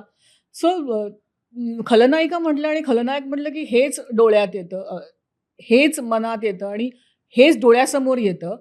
आणि रोल म्हटला तर आत्ताचा जो फेमस धुरंधर, जो सगळ्यांनाच आवडला आहे, बहुतेक लोकांना आवडलाय तो, कारण अक्षय खन्नानी पॉझिटिव्ह भूमिका जास्त केल्या आहेत, निगेटिव्ह मला वाटतं रहमान डकेत. आणि माझ्या बाबतीतही तेच झालंय की आधी पॉझिटिव्हने सुरुवात केली, मग अचानक शोध लागला की मला खलनायिका आवडतात. सो एक बनताय असं रहमान डकेत आला वाट्याला तर करायला मजा येईल. इट्स मज्जा. तर रसिक हो, अशी ही नंदिनी वैद्य, तू इकडे आमच्या इट्स मज्जा लोकप्रिय डिजिटल चॅनलच्या #ठाकूर विचारणार सीझन 2 या प्रॉडकास्टमध्ये आलीस. मनमोकळेपणे, मनसोक्तपणे खूप काही सांगितलं. असं तुझ्याकडे सांगण्यासारखं बरंच काय आहे, कारण तुझी करिअर अजून लोकांसमोर म्हणावी तशी आलेली नाही आहे. हो ते एक पण दुःख आहे मला. ते तुला दुःख आहे. या निमित्ताने काही प्रमाणात ती येईल. तू आज इकडे आलीस, आमच्याशी खूप छान छान गप्पा केला, त्याबद्दल तुझे खूप खूप धन्यवाद. Thank you so much. इट्स मज्जाच्या ठाकूर विचारणारमध्ये तुम्ही आज मला बोलवलं आणि बोलायची संधी दिलीत, त्याबद्दल तुमचे आभार. तर रसिको, इट्स मजा या लोकप्रिय डिजिटल चॅनलच्या हॅशटॅग ठाकूर विचारणार सीझन 2 या प्रॉडकास्टमध्ये पुढची सेलिब्रिटी कोण असणार याबद्दल तुम्हाला नक्की उत्सुकता असेल. धन्यवाद. मराठी चित्रपटसृष्टीमधील latest update, original web series, shows, गाणी आणि एंटरटेनमेंटसाठी आमच्या चॅनलला सबस्क्राईब करा आणि बेल आयकन दाबायला विसरू नका.